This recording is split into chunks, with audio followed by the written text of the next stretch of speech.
Hello guys, তোমরা দেখতে পাচ্ছ এক জায়গায় বারবার দেখো কিভাবে বিজলি পড়ছে।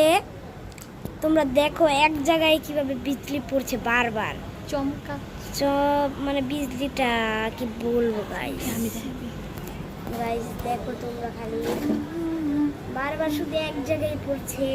প্রেসারটা দেখাও, ভয়েস তো জোরে দাও। বারবার শুধু এক জায়গায় একটা বিজলি চমকাচ্ছে। এটা মনে হয় আস্তে আস্তে নিচে নামছে আর দু তিনটে ঠাডাও পড়ছে।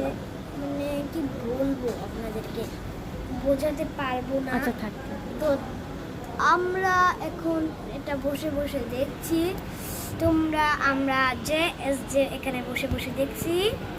তো তোমরা তো বুঝতেই পেরেছ কারা কারা। আমাদের আইডির নামটা এখন এটাই। তো আজকের মতো এই না ভিডিওটা শেষ করে দিলাম। এই সবাই ভিডিওটা ভালো তোমরা থাকবে, সুস্থ থাকবে। বেশি বেশি দেখবে, এই ভিডিওটা শেয়ার করবে, কারণ এটা কিন্তু একটা অলৌকিক ঘটনা। তো আজকের মতো এই পর্যন্তই, টাটা।